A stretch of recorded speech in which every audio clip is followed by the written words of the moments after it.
All right, welcome back to Cattivella Kitchen. Again, I'm Elise Wiggins. I'm your chef and host, and I'm going to teach you today how to have a little bit of summer in your winter or your fall.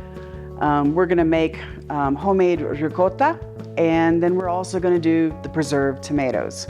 No matter what time of year, you'll be able to enjoy a real concentrated flavor of tomato in the fall or winter time. And of course, nothing beats homemade fresh ricotta. So what I have here is 2 parts milk, whole milk, and then 1 part heavy cream.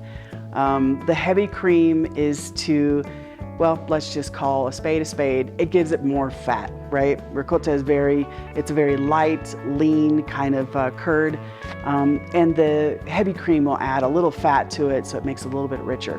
So we're going to start with getting the ricotta going. I have a really nice white balsamic vinegar that we're going to add to it, a little bit of sea salt, and then it's just a matter of time. That's it. So let's carry all this stuff over to the stove, get that going, and then I'm going to come back and show you how to do the preserved tomatoes.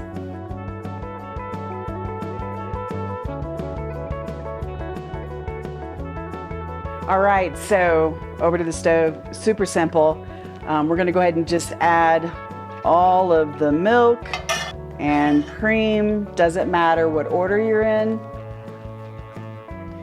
And of course, we add the vinegar as well. But we are going to wait just a bit because we want this to get heated up.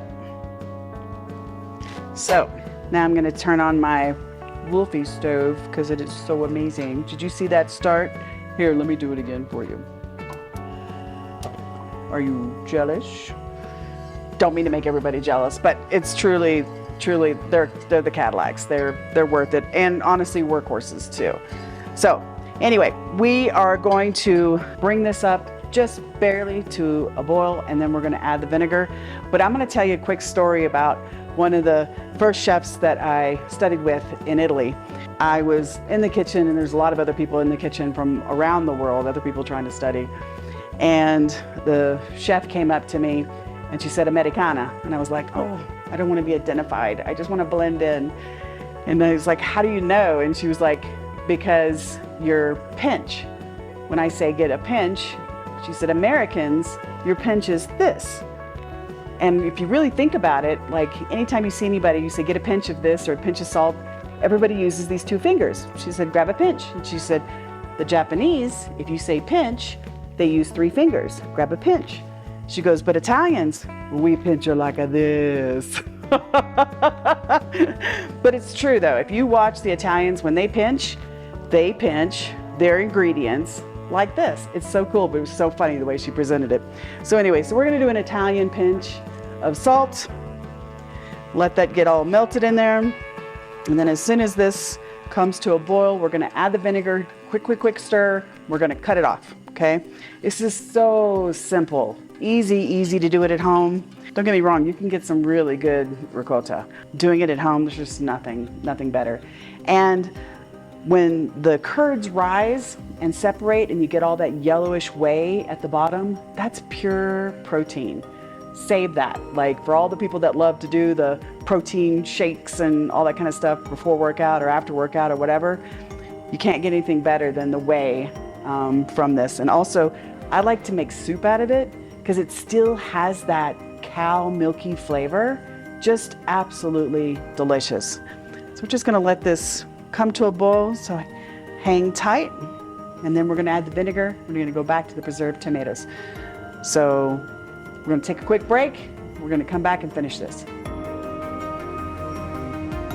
All right, we're super close. You can see it's important. You got to make sure your milk doesn't overboil. You don't want it to come out of your pot, right?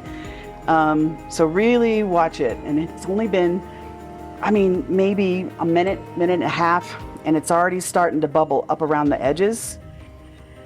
So as soon as it comes to a good hard boil, that's the time that we actually throw in the vinegar, stir it around, and then cut it off, and then we just let time do its business.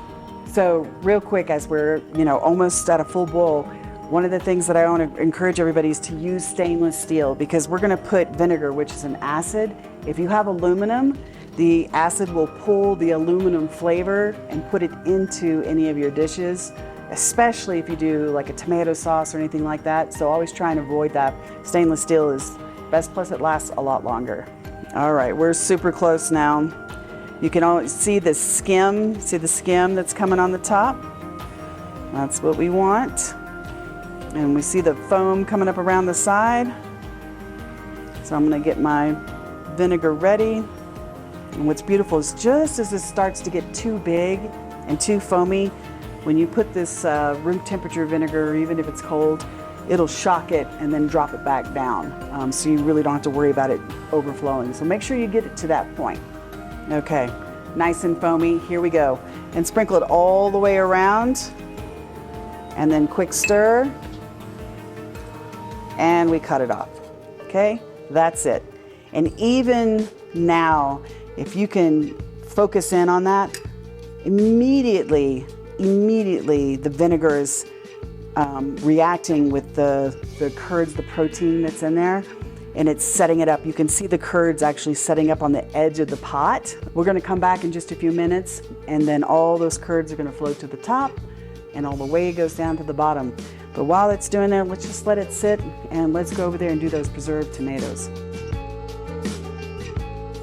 All right, so while the ricotta is sitting and everything is floating and letting it set up, we're gonna do these preserved tomatoes. This is a secret weapon, so I'm gonna hunt y'all down. If somebody jars these and sells these later on, I'm gonna get you. Anyway, I do sell like jars of these. People love them at Cattivella.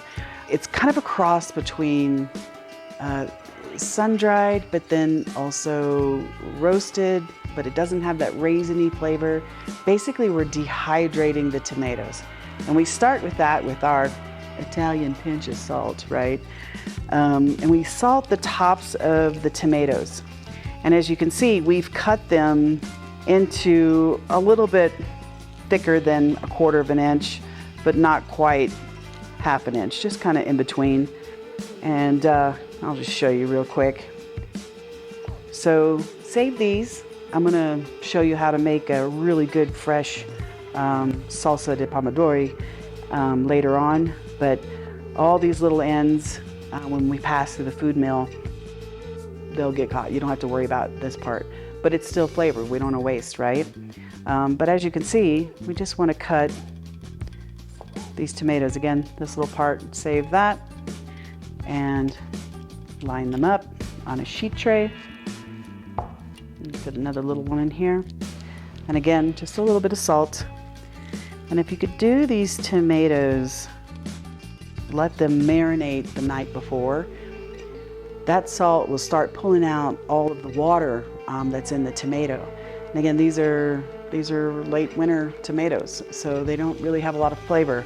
I am using the Romas because they're thicker, they're meatier, there's less water, more dense, but you could do this process to any tomato.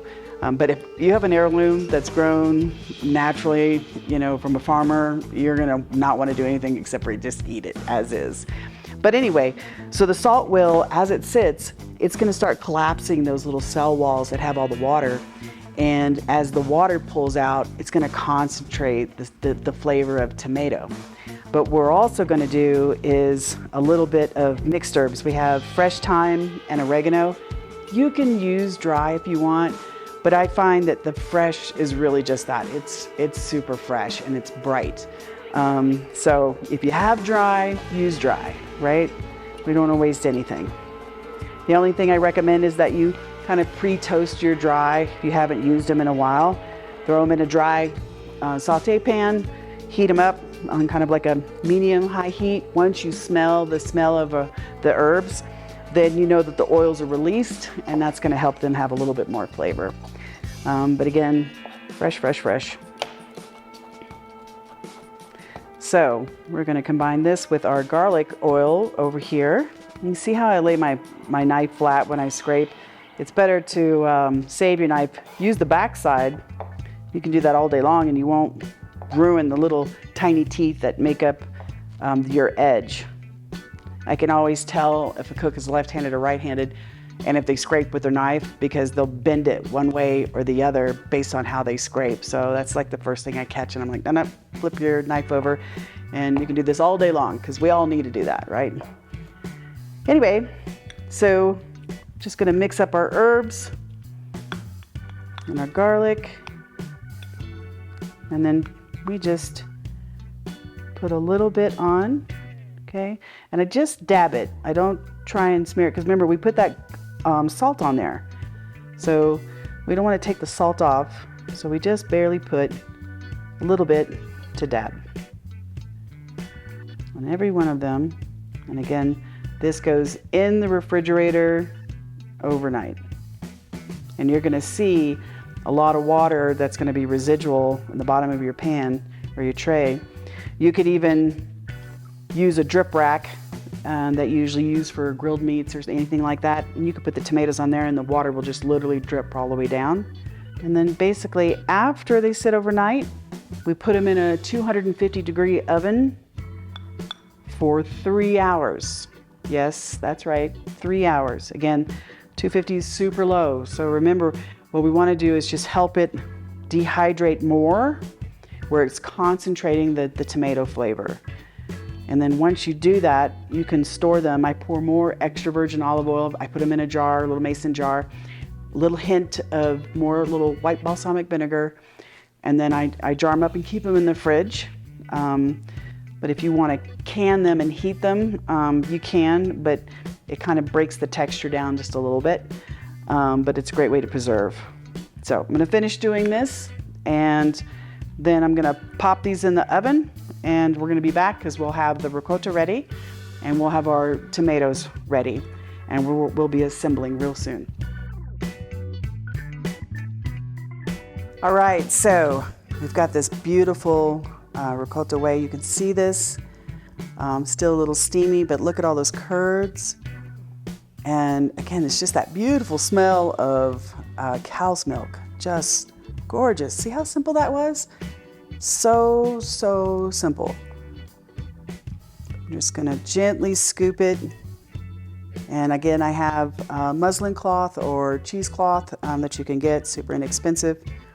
And I'm just gently putting it in there. Again, you don't wanna wreck it.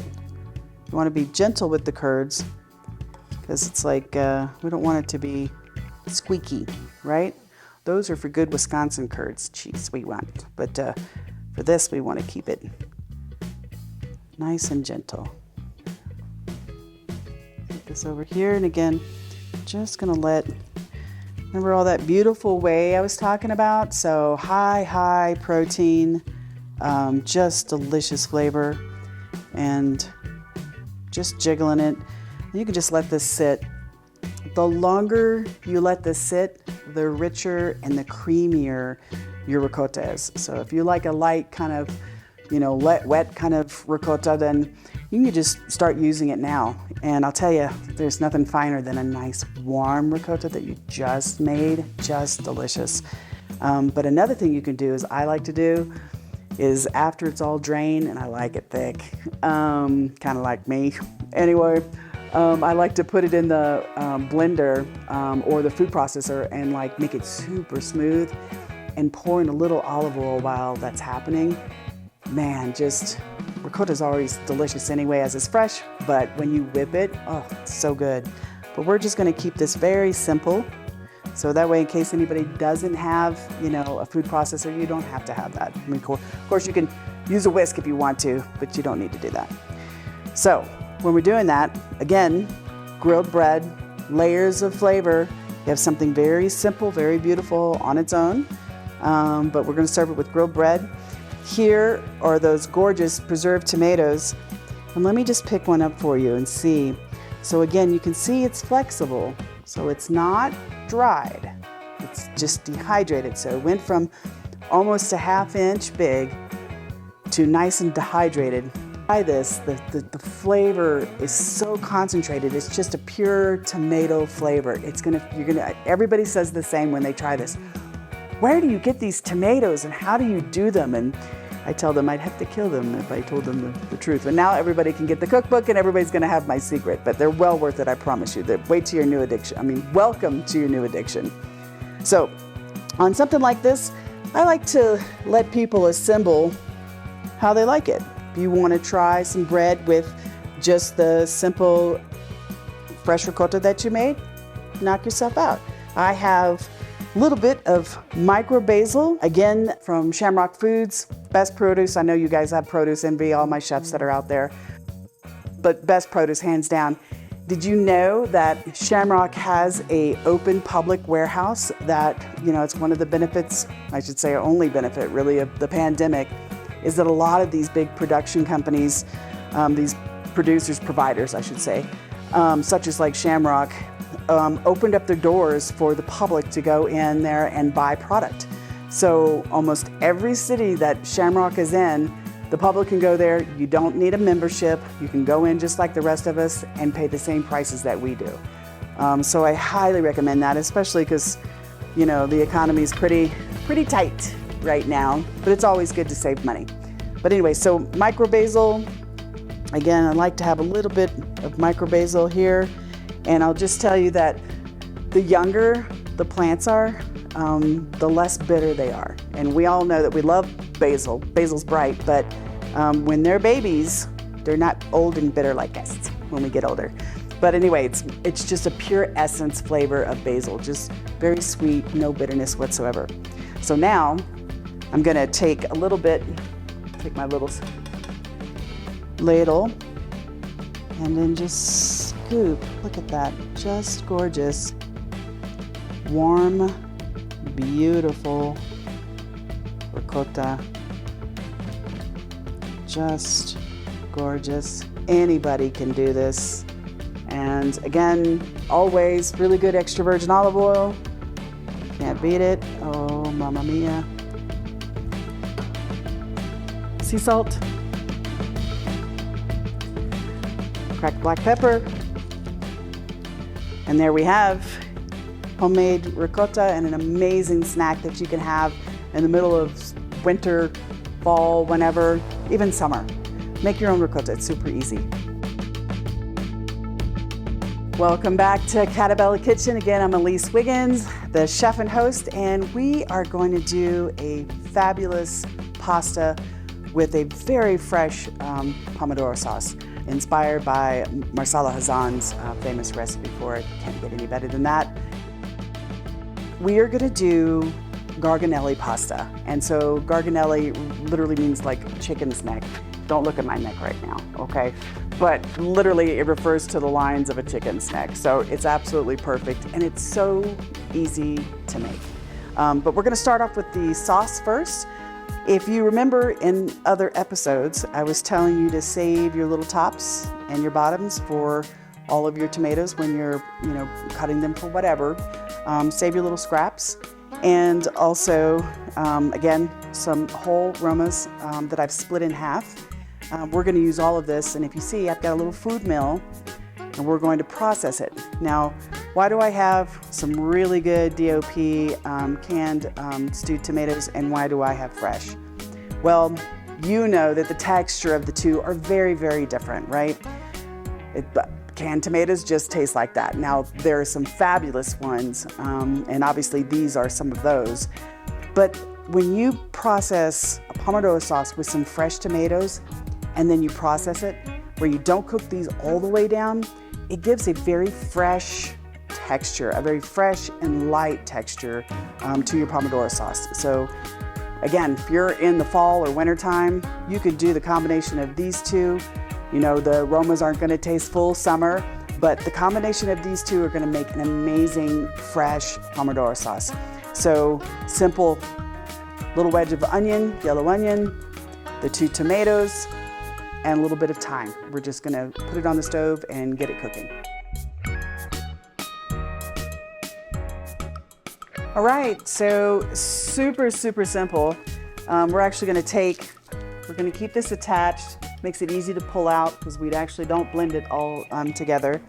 But we're gonna add our onion, our fresh tomato, all of that, all the juice and everything. Then we're gonna add, look how thick that is. Do you see the tomato sauce and how thick it is? Versus sometimes you get a canned tomato and it comes out and it's all watery. So you pay by weight, right? So yeah, it might be cheaper, but you actually get less tomato. And it also doesn't mean that like you get the best quality tomato. So then we're gonna fire that up.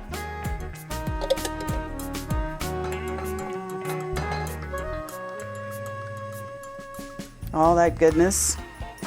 Now, no water. All of the tomatoes that are fresh in there are gonna have plenty of water to kind of break down. Again, we don't wanna break it fully down, but we're gonna break it down just a little bit. I'm gonna set this to the side. Shake that down. Now I'm gonna drop the temperature to like a low simmer, and we're just gonna simmer this for hours. That's literally all it takes, and then we'll process it through the food mill. But we're gonna leave from here, we're gonna go back, and now we're gonna make the garganelli. Don't look at my chicken's neck, but we're gonna make the chicken's neck pasta, okay? So let's go back over there.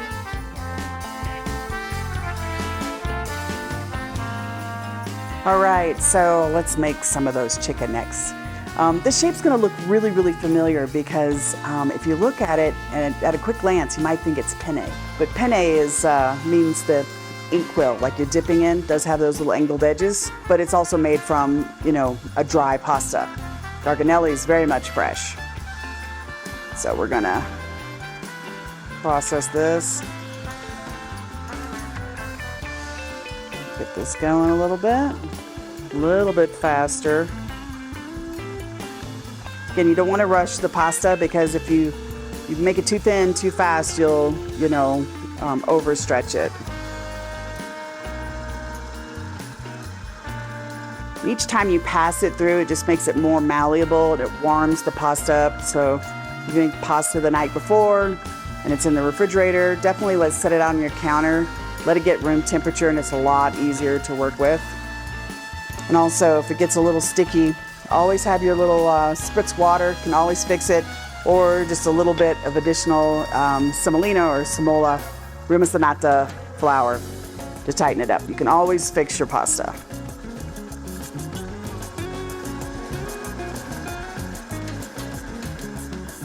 All right, now we're gonna take it down a little bit. And again, we want the pasta thin enough to see your hand through, whether you have a tan or not. Keep going around just a little bit more. Nice and thin. You can see my wintered colored skin tone right now. And for this, you can always just like trim it up. I always cut square. Remember, you can reuse your sheet. Square again. And then if you want to trim this up, you can. And save all of these bits. And you don't have to, you can just do it all by hand with the knife if you want. But at Cattivella restaurant, we do big volume. So this little cutter, this pastry cutter, is a savior. So space it out, run it across, right, and then back again.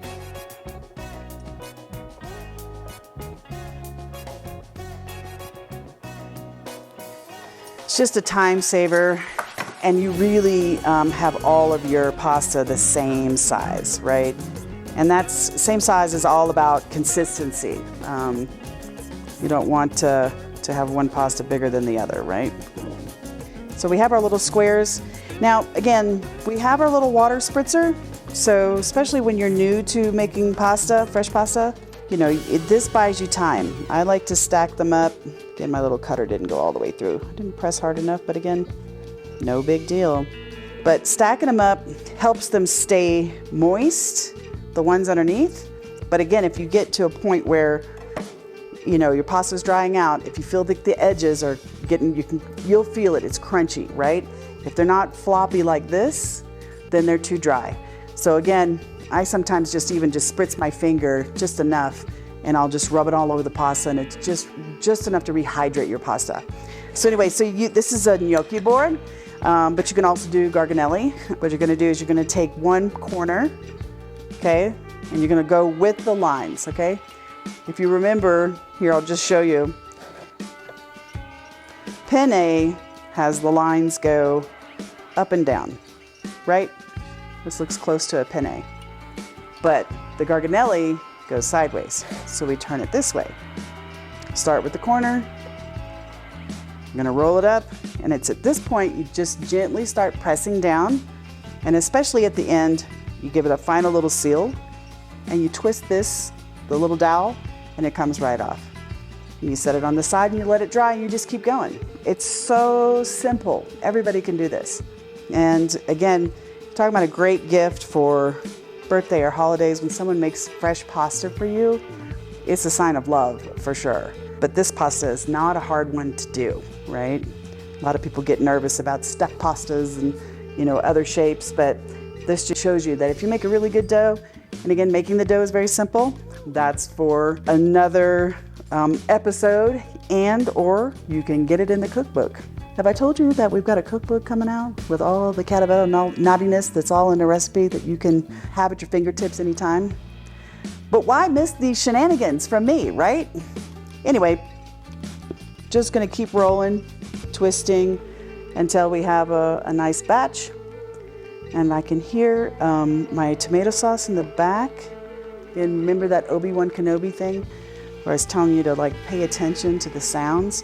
So even if you have your back to a sauce, you can hear it. So I can hear that the sauce is a little bit too high. It's bubbling up. I don't know if you can hear that. So I'm gonna finish rolling this. I'm gonna get enough for dinner. Then I'm gonna check on my tomato sauce. All we have to do is mill it.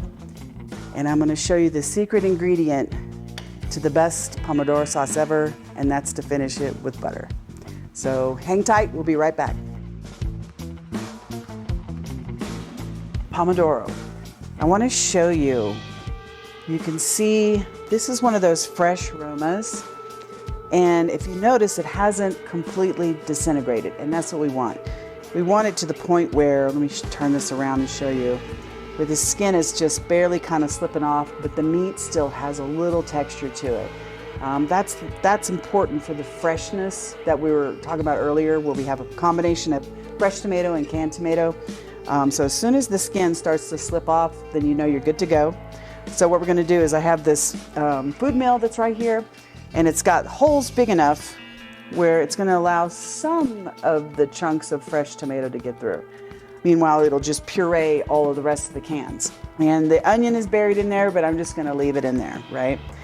So I'm just gonna take some scoopfuls.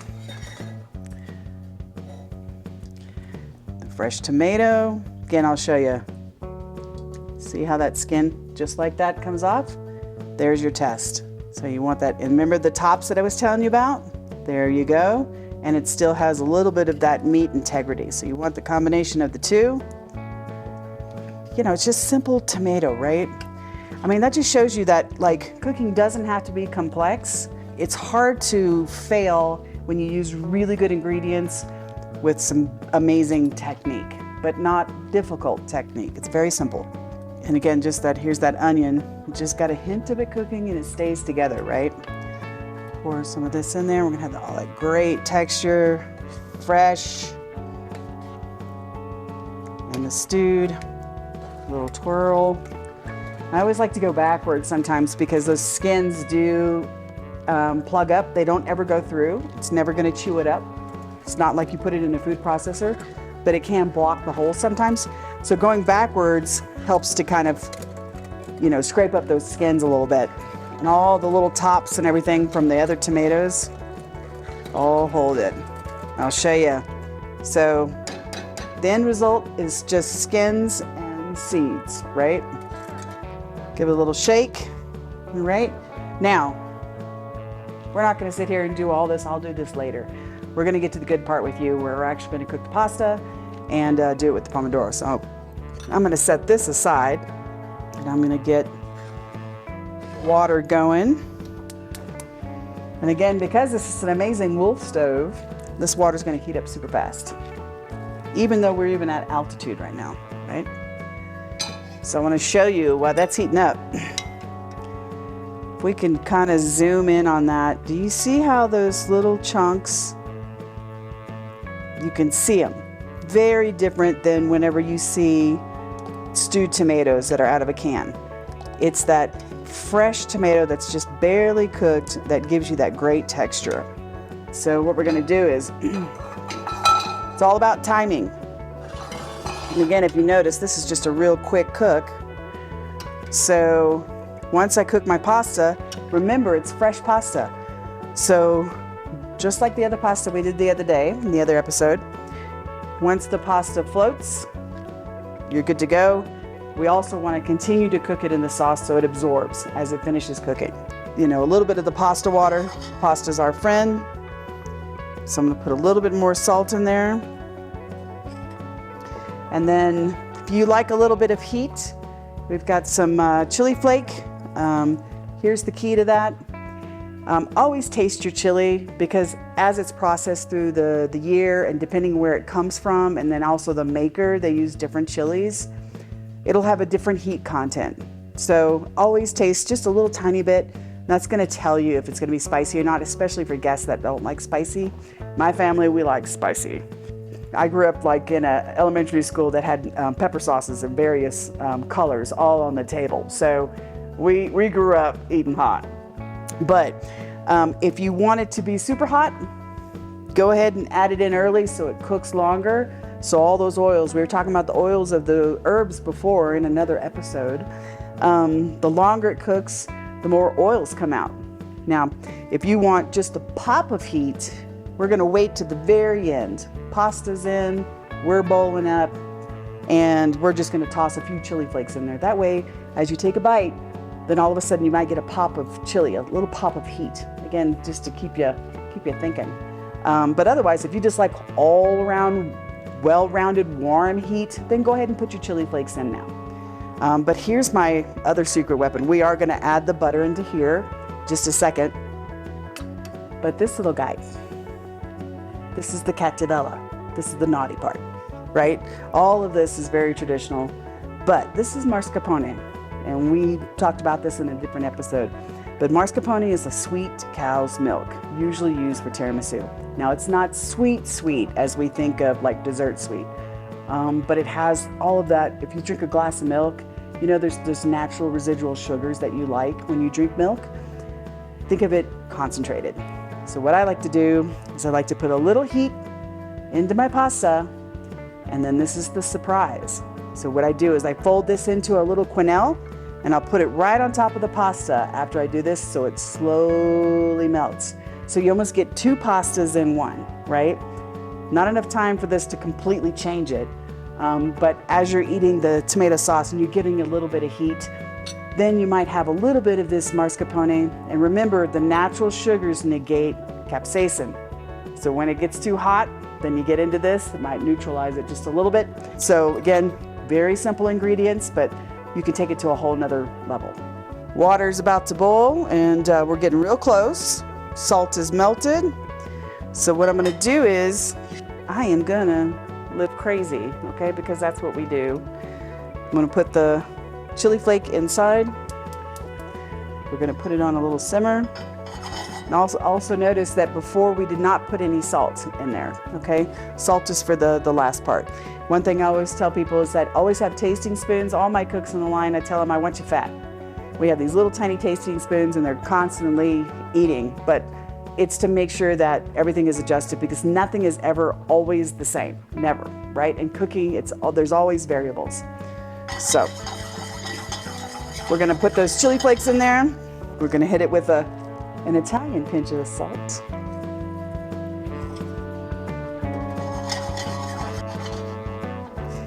As this gets up, okay, look at all those little chicken necks. Don't look at mine, but look at these, right? Into the water they go. My mama does not like my little scooper. It's a fried catfish strainer. And she's like, no, don't use that, but I love it. Absolutely love it. It works great for pasta too. So I believe this is my grandfather's on my daddy's side, but I love it. I absolutely love this thing. Look how it just goes around the curves and everything, and it's cheap, right? It still works. Anyway, pasta's starting to float. We want a little bit of time for our pasta to cook inside the sauce. So look at that, seconds. This was such an easy lesson today. Super fast, and they're just so cute. And those little holes that are in there help to capture all that sauce and all that goodness. And then the ridges also. Look at that. They're almost all floating. Magic moment. Look over there. Just a little bit of butter, okay? I'll tell you a funny story while I'm doing this. In my restaurant, I always insist on having a display kitchen. And there was women would come in on dates all the time. And I'll never forget, there was this one particular woman that came in with her date and was never paying attention to us, okay? Sitting right at the chef's counter, watching us cook, never paid attention to us. And the minute that I had to make a sauce, I always make sauces for lots of people. It's not just for one person. So I scooped up a whole big scoop of butter. It must have been at least half a cup. And all of a sudden her head spins around and she goes, "Is that for my dish?" Like literally freaking out. But I explained to her that it's for a lot of people. She did not turn her eyes off me until her plate was in front of her to make sure she was not getting a big pat of butter in her dish. But again, you know, Italians are not afraid of fat. Fat is flavor. Pasta, again. We're gonna cook it a little bit longer. So remember how we folded this over? We take those little squares, and we roll it on itself, and then we roll it again, and then we press. So we've got a double layer that's in there. So we wanna make sure right in here where that crease is, that it's cooking all the way through. So we're gonna go straight from here. And again, notice how I'm not draining off all the pasta water. I'm adding it in. Because the pasta is starch, right? All that flour is starch. And it tastes like pasta. So it adds thickness and it adds flavor, right? It also buys you a little bit of time in your sauce to make sure your pasta has time to cook in it. So we're gonna let it just sit and cook a little bit longer. And I'm gonna grab a little spoon out of here. Because again, we wanna make sure